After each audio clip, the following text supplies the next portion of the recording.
we come to the end of our 2-week refresher course or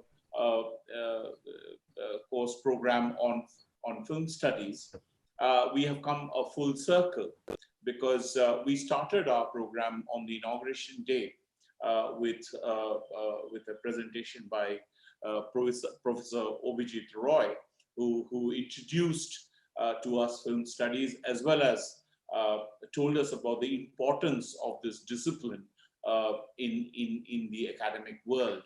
So we have Dr. Abhijit Roy, who is a professor in the Department of Film Studies in Jadavpur University, as well as he's the director of the School of Media and Communication and Culture in the same university. I've had the pleasure of introducing him before, but briefly, I should again mention that his two major books, one which he co-edited, which is called Channeling Cultures, Television Studies from India, which is an OUP publication. The other one is his own work on the Soviet filmmaker Sergei Eisenstein. Other than that, he has, of course, lectured across the world in many forums, and he's also got fellowships to France, and he's a very well-known academic in the world of film studies. But as his first work is called Channeling Cultures, it gives us a clue to the kind to the lecture that he will present today, which is titled as Cinema in the Computer Age and the Issues in History. So his interest in alternative media practices and his work with students to create fieldwork-based multiple media websites is probably a center to what he will discuss with us today. So without wasting any more time, may I invite Professor Abhijit Roy to make his presentation on cinema in the computer age and issues in history. Professor Abhijit Roy. Thank you, Professor Shamanto. It feels nice to be back. I was present in the inaugural program, and it was really a pleasure and privilege. Thanks once again for inviting me.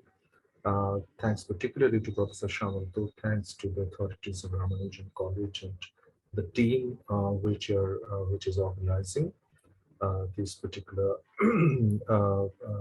program. I've got two sides to myself in terms of academic interest. One, of course, is the discipline in which I'm basically trained in is film studies. And I do teach film studies. But over the last few years, not few years, it's been quite long, my interests have drifted more towards the larger landscape of media. So I started with television studies, but have been trying to also diversify towards new media of late. And one particular interest, is of mine is cinema in the age of internet. And one particular commentator or author that I have been trying to read minutely is Lev Manovich. And the participants, they do have the material that I have circulated. The book, The Language of New Media. And today I'll focus particularly on on chapter 6, which is called What is Cinema? As you can understand from the title of the chapter, this is reminiscent of Andre Bazar's work, the book in which his essays were collected, What is Cinema? So in a way, you can actually look at the title of this particular chapter, something which also possibly sets the tenor of the kind of theorization that Lev Manovich is going to provide us as a tribute to Andre Baza. And so I'll just start from that particular point and not connecting as much to Andre Baza, but simply suggesting why is it a tribute and in what manner.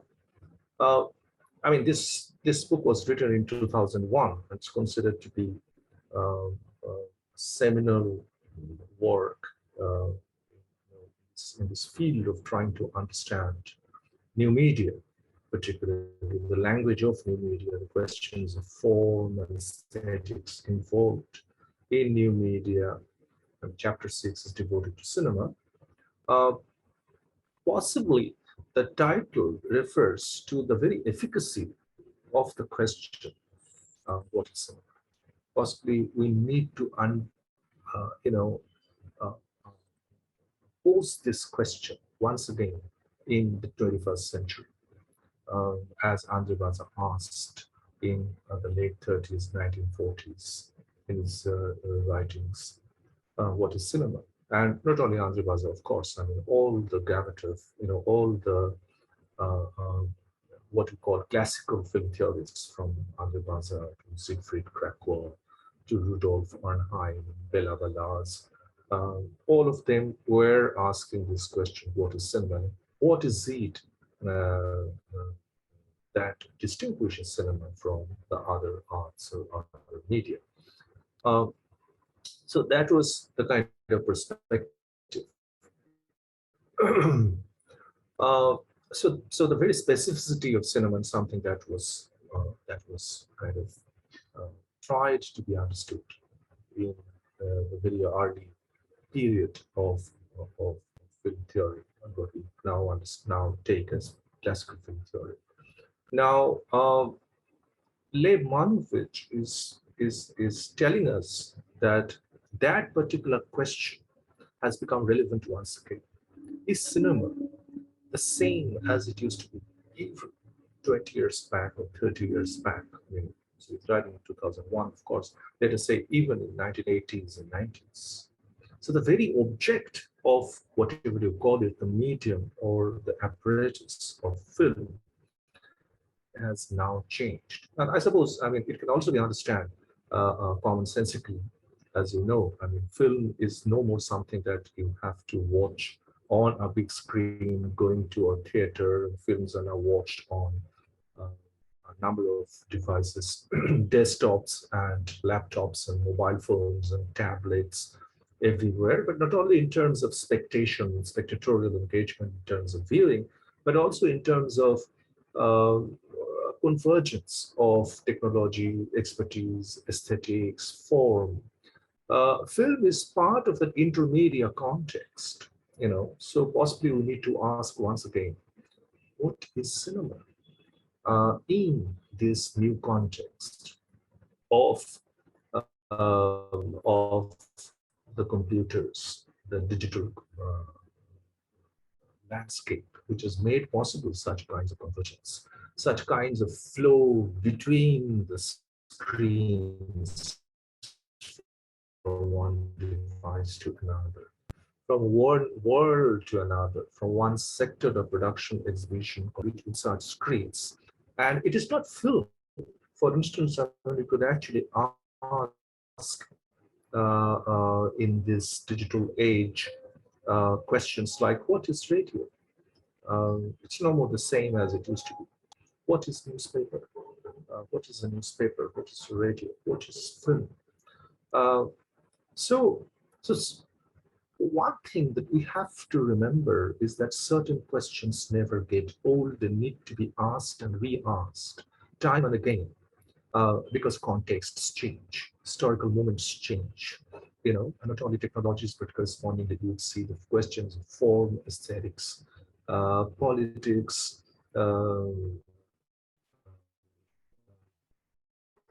change. And then we have to keep on asking such a question. And certain questions never get old. For instance, some of the very fundamental questions are possibly the most profound of questions, like what is life? And you should never stop asking this question, what is life?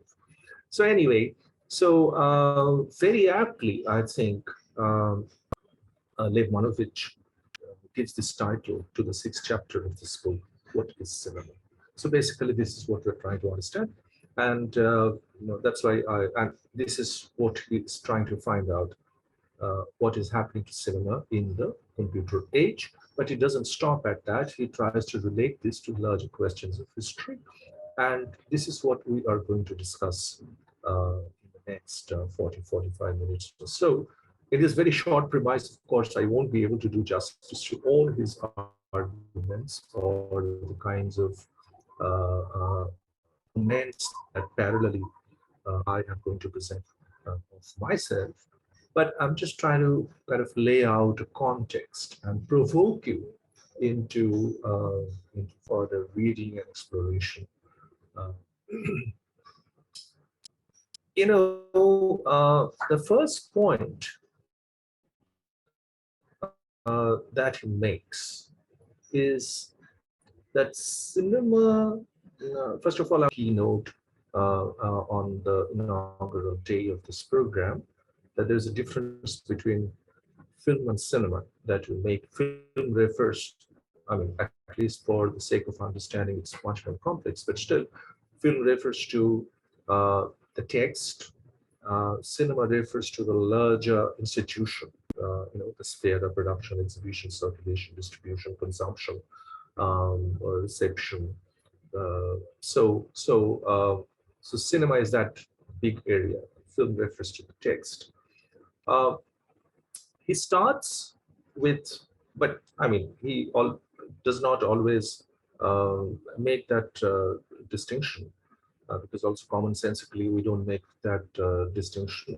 He also doesn't come from within film studies, as it were. So not all the jargons and protocols would be present in his discourse, but uh, let's not get into that nuanced distinction between film and cinema here. But generally, if you think of film as a certain kind of a medium or an apparatus of subject formation, we would see that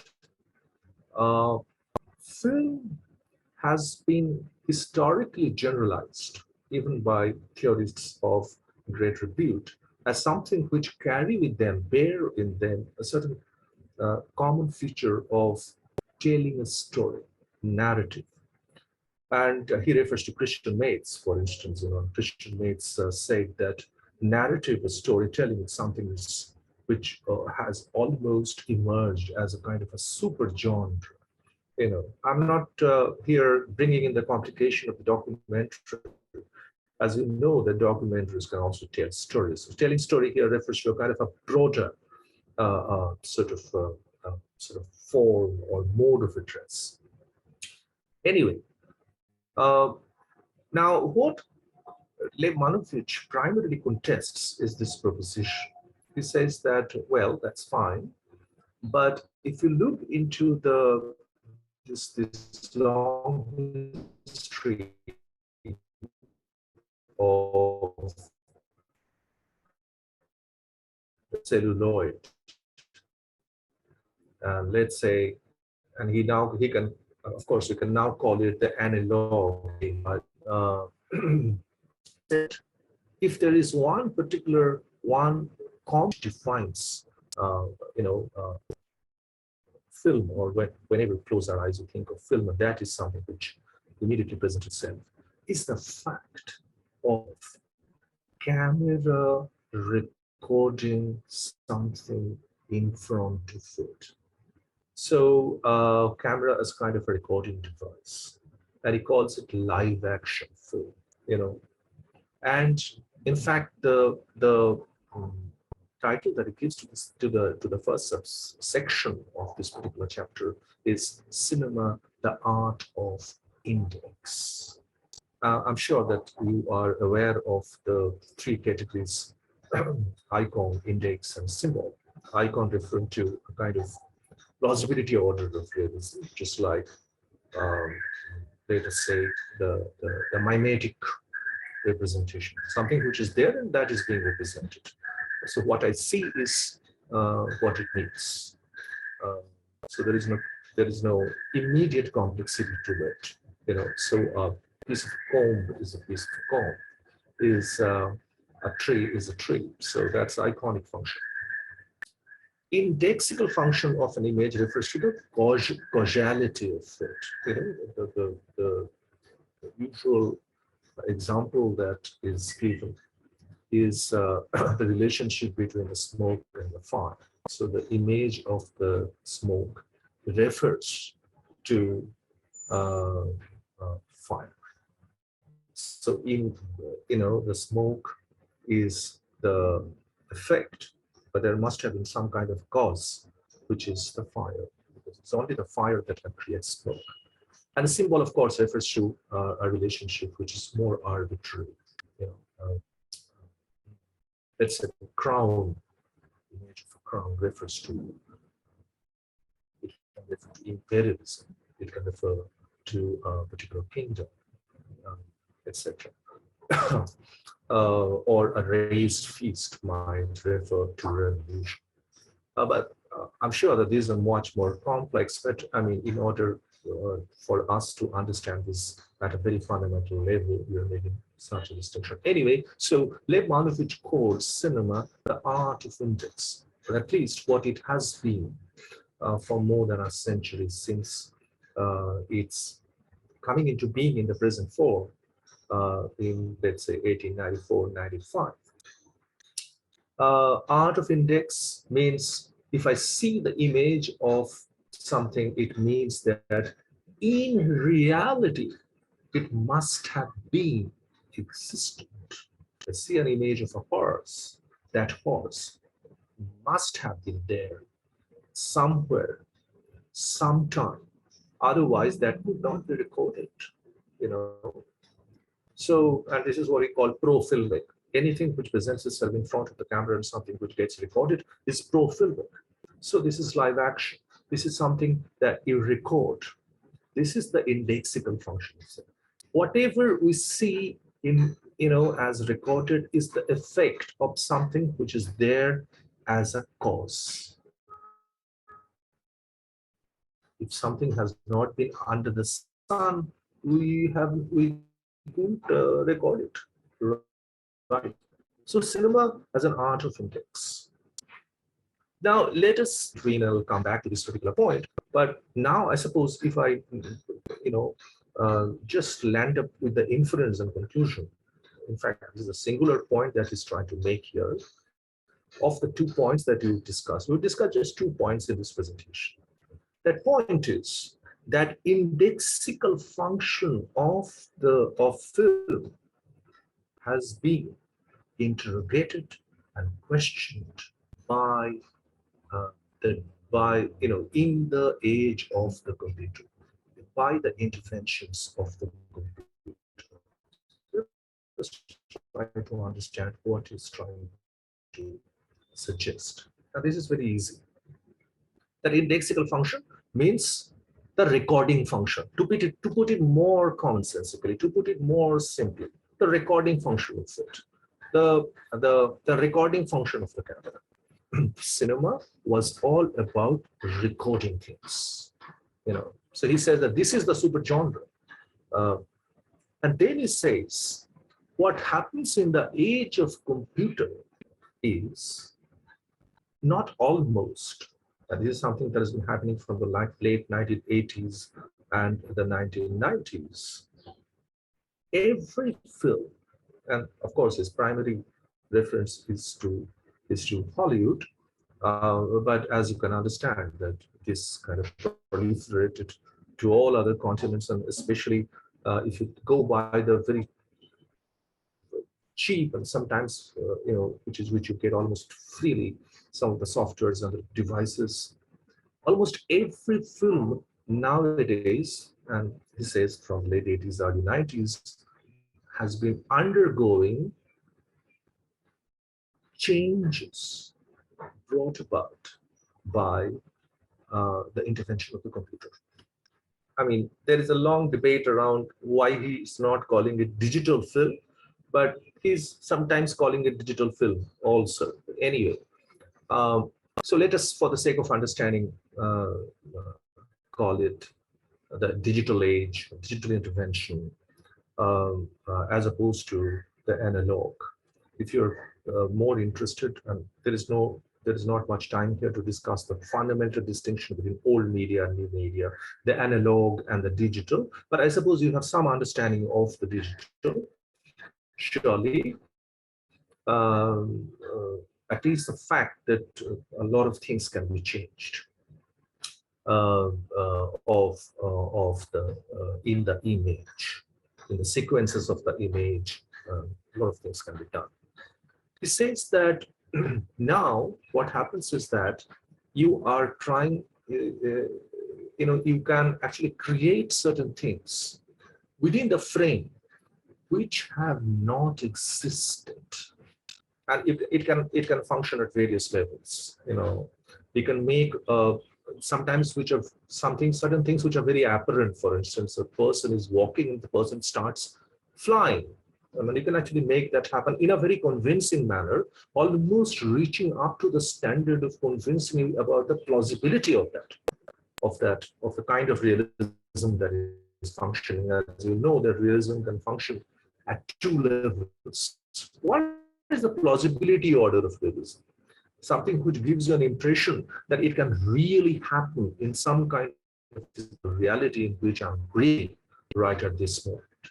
The other is the realization order of realism, where when the hero jumps from the 25th floor of a building and none of his bones are broken when he lands on the ground, that also emerges as real to us in terms of realization of our desire that the hero should not die. That's a realism, that's a realization order of realism. That realism is also very important and something which really functions and works. Otherwise, science fictions and fairy tales and fantasy films would not come up with that degree of conviction. It's important for us. So at both of these levels, there have been digital interventions, something which create a huge amount of reality effect, and what sometimes is called in animation, it's sometimes called the aesthetic of the impossible. But it doesn't appear as impossible. It does appear as something which is very, very, very possible, very much, right? But what is more, in fact, complex is the fact that in live action films, where there have been there has been shooting, and there are actors and actresses, whatever. For instance, it's a city street and people are moving. What Hollywood has been doing, and his major point of reference has been Hollywood. Of course, I mean, you have to stick to a referent, but there are other references as well. Anyway, but primarily Hollywood says that what Hollywood has been doing is something called an enhancement of the plausibility order of realism. It does not use the word plausibility order, but let's say the reality effect or something like that. Is that the hero and the heroine or the major characters, 3 or 4 characters, they're there, right? In the streets, the other people have been inserted by the computer in such a manner so that you cannot have been shot by the recording device called camera, and the numerous other people who are like going past these characters, but those are created by the computer. So, I mean, first of all, we have to be very cautious here, is that the digital intervention, in fact, in the cinema is not only about creating the aesthetic of the impossible, and it's only about special effects and graphics that you get to see in, let's say the Spider-Man and in such animation films. But what is more important, more crucial for us to analyze is this very element of enhancement of reality. Or sometimes, the elements which emerge as noise in the image or in the sound, you try to remove that. And as you can understand that we don't have to go to, give example of Hollywood all the time. We can think of, I mean, just ask any person who has just made a short film, and possibly the budget is 10,000 rupees, 20,000 is an amateur filmmaker trying to sort of his or her debut film. You'd see that there is in this phase of post-production, that person says that, no, I have to do a bit of a color correction. So color correction is something which is immediately pushes that film into the ambit of digital intervention, in which the color that you see is not the color of the grass that was shot, which is the indexical function, right? That particular grass was there, and therefore that was shot, and that you could have seen. Now, on the editing table, the filmmaker might think, or the editor might think that, no, this is not the color that I really want. So what I want is another kind of shade of green, and that can be done perfectly by the computer. So color correction. In fact, if you look also into the recording industry, for instance, there's this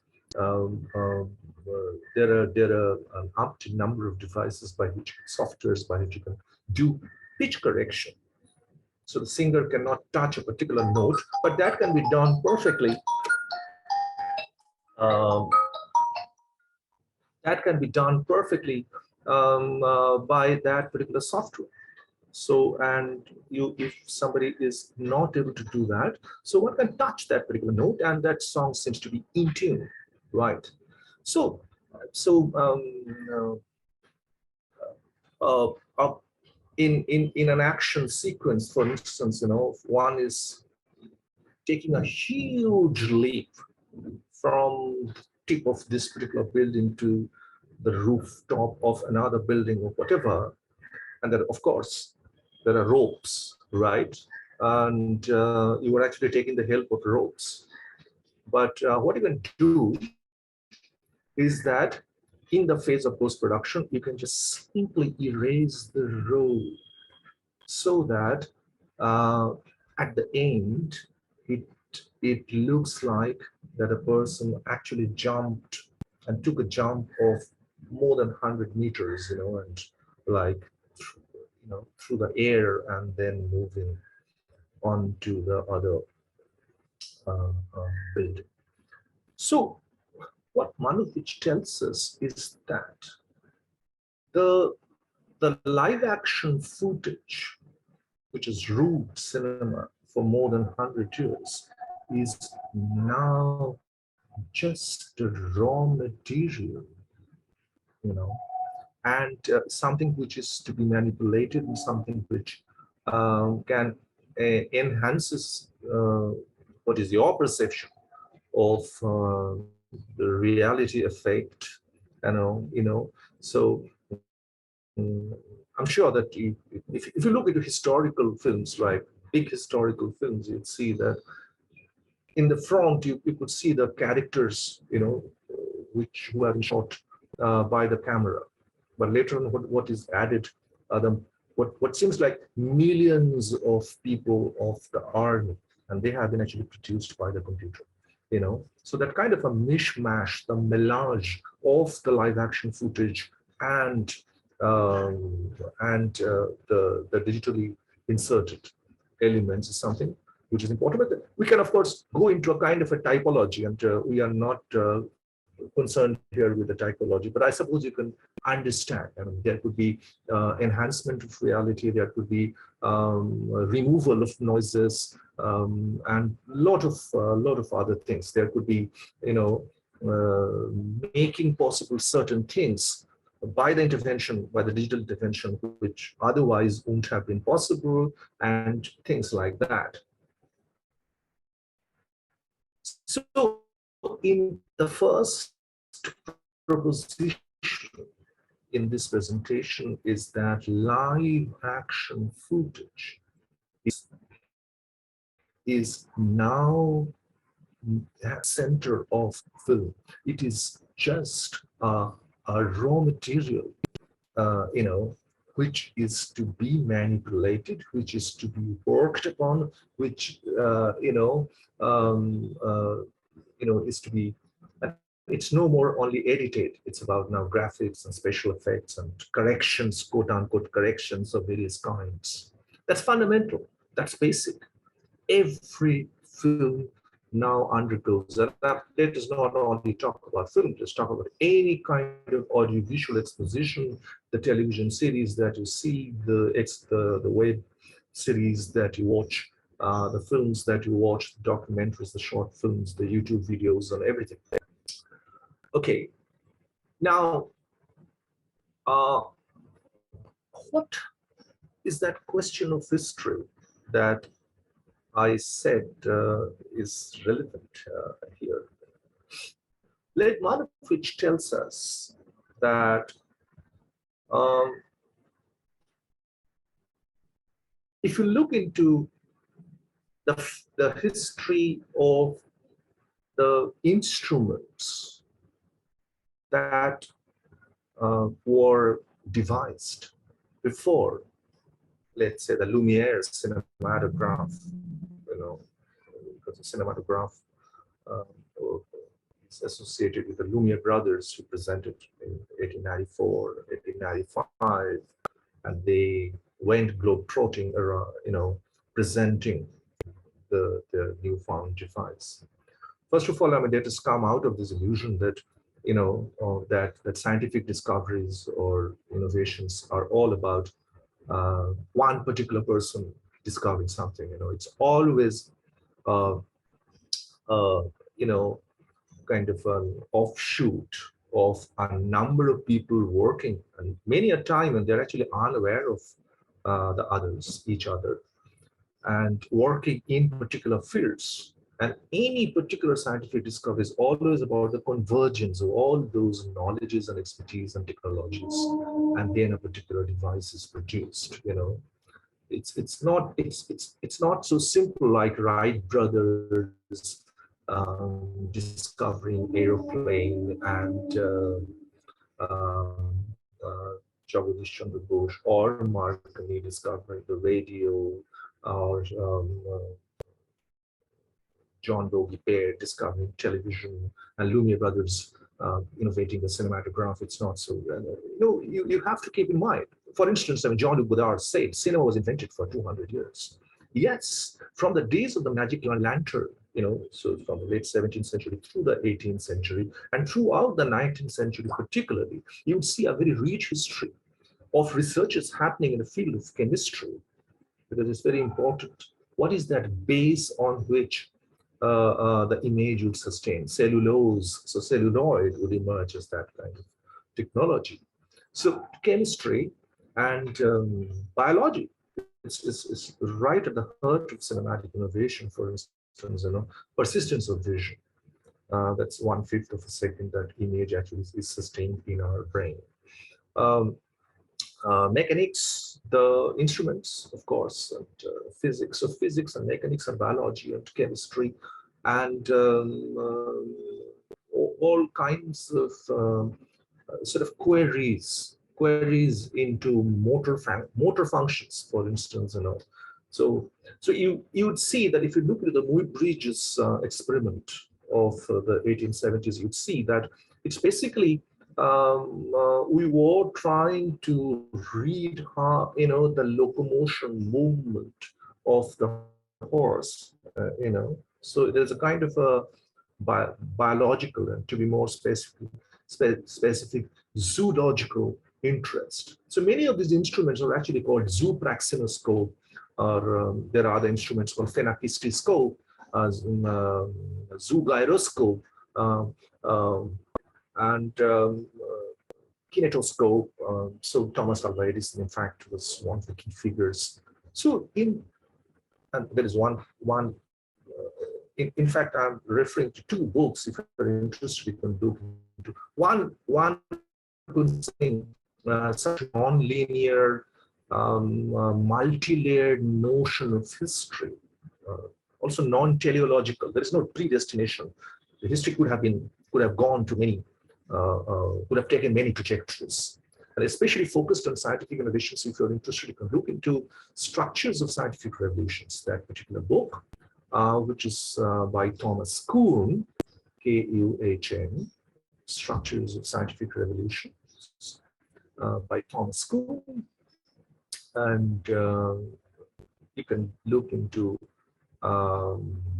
what actually goes behind scientific uh, evolutions and revolutions and changes and innovations, and especially issues and politics and patronage, etc.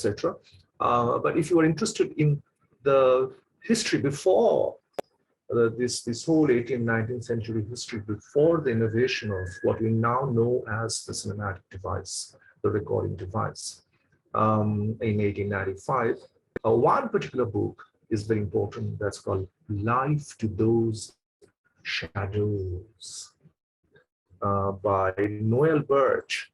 Life to Those Shadows by Noel Birch, or can be pronounced as Burch, uh, uh, where he talks about two contradictory tendencies, but one particular tendency was very, very dominant. And he talks about a Baudelairean tendency and a Frankensteinian tendency. Frankensteinian, as pronounced to Mary Shelley's novel 1818, Frankensteinian tendency is about those instruments which were trying to produce a very convincing real image. But what was immensely powerful was a Baudelairean tendency. Baudelaire's sworn enemy of naturalism. It's possibly the reason why he's calling it Baudelairean. Is this whole tendency where images would be phantasmagoric. They would be hand painted. This particular trajectory refers not to the indexical function of, depending upon photography. Because photography was there from the middle of the, slightly before the middle of the 1840s of the 19th century. But it's not dependent on photography, indexical function. There are two-dimensional images, and these are like hand-painted, put into some kind of a whirling machine, and then you would actually revolve it, and then the horse would, or one particular organism at various moments of its movement. So if you hold it and if you just look at it, you see that horse is actually moving, because it is revolved very quickly, and you are looking it through a hole. So basically, animation. To animate is to make things move. This is something which has also remained with us in our vocabulary and our etymology, that, well, I mean, he or she got animated, basically sort of moved and provoked. And so it's an association of movement here, Animation is not about staticity. So this whole,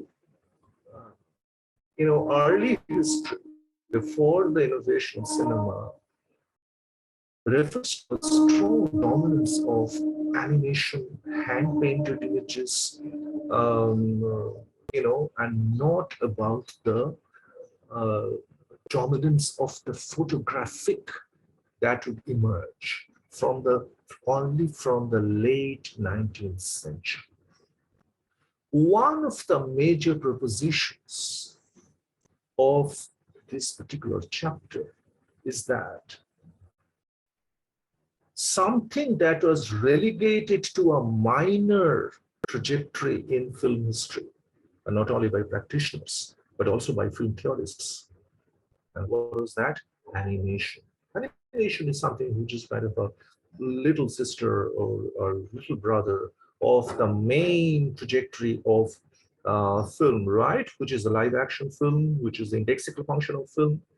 Um, Animation is not that. I mean, it has nothing to do with characters being short or actual reality being short. So that was kind of pushed aside as something which is a minor trajectory in film history. In fact, also not given due importance by film theorists and film historians. Um, Now, look, here is the major proposition now, and something which is now through which we are now able to connect questions of history with what we have said about cinema in the computer age. The computer age has brought back the efficacy of animation. Lev Manovich tells us that now every film is part of animation in a way.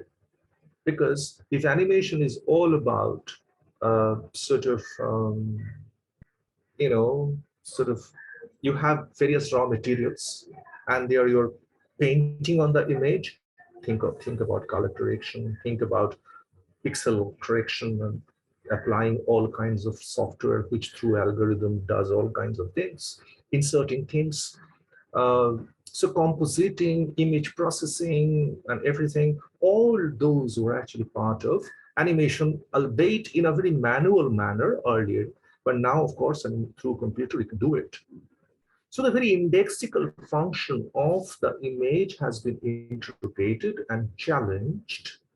Now, raw, live action footage is nothing but just a raw material for what you create as a film on the editing table through special effects, graphics, editing, color correction, um, noise correction, and corrections of various kinds, what you call correction, inserting effects, inserting characters, um, compositing, which means from various sources you are trying to kind of lay out something new in such a manner so that it doesn't give the impression that it has been actually brought from various sources. They have been put into one particular frame.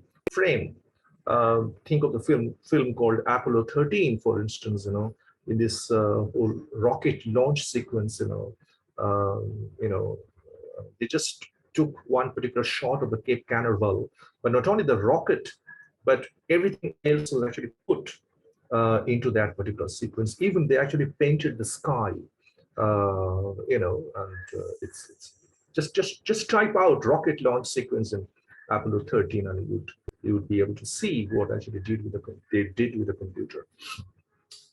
So live action footage is just a kind of a raw material, and therefore, Lev Manovich says, he doesn't use this particular phrase, but he refers to something like the return of the repressed. Animation,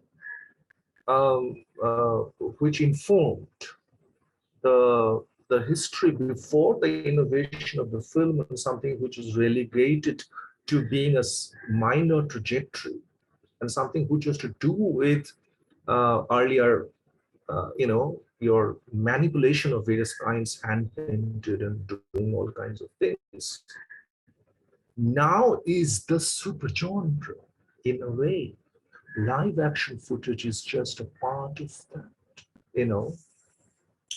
and you would see that, and therefore, he says that the transition is from something like what used to be a kino eye to a kino brush.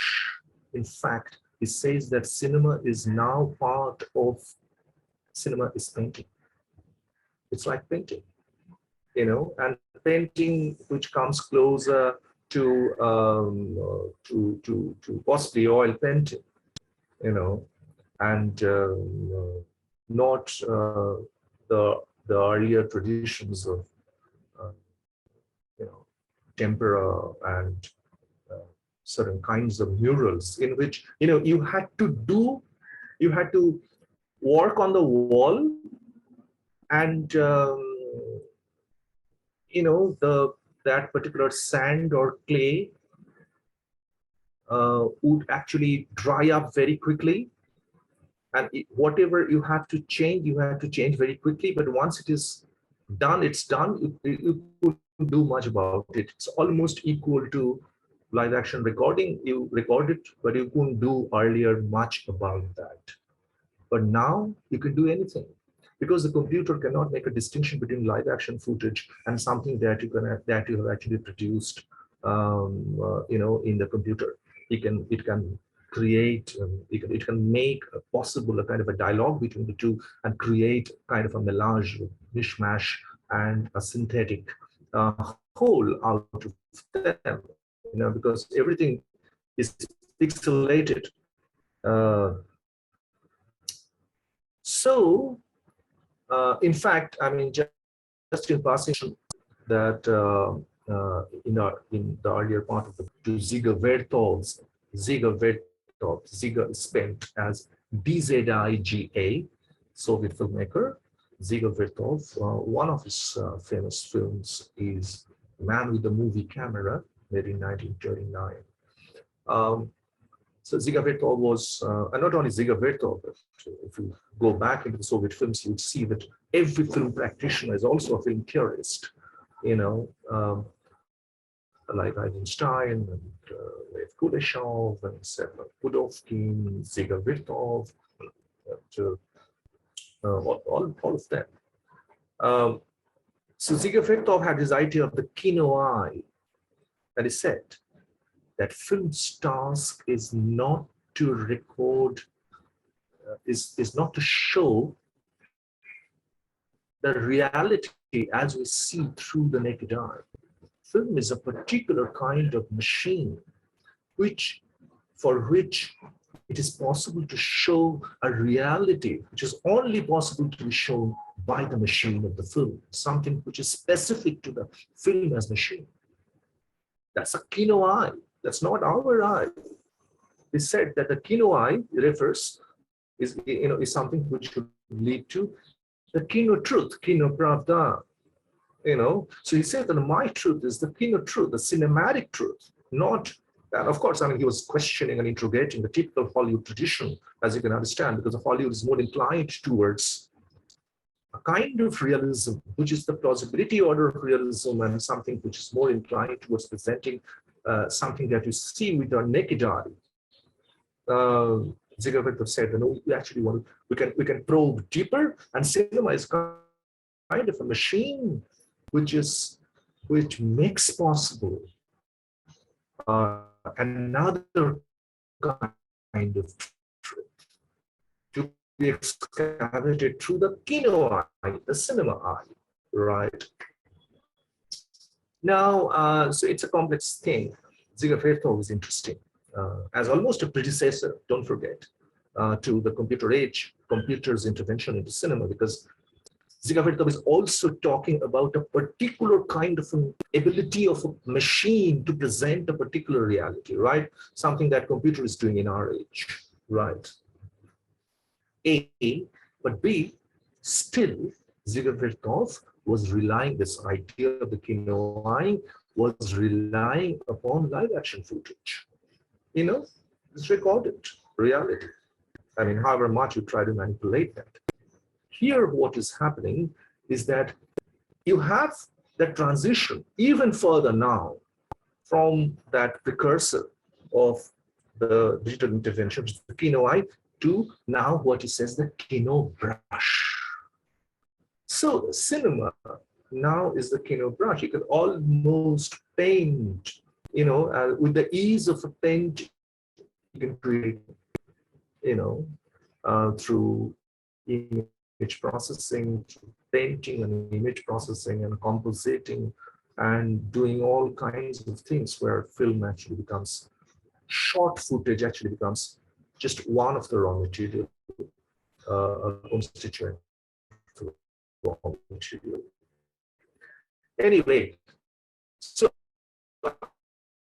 I think there are a set of other arguments in which actually Lev Manovich can now understanding elements of digital filmmaking, the effects of digital filmmaking into other genres in cinema proper, uh, etc., which you are not discussing. For instance, I mean, he talks about the emergence of the music video, which is only possible because of digital intervention into the landscape of the audiovisual, and which would have a tremendous effect on a kind of storytelling, in which, because in this 2-3 minutes videos, you'd find that there are snippets and of narrative also at times, and you would see that um, kind of special effects and graphics and aesthetic devices that are used, the narrative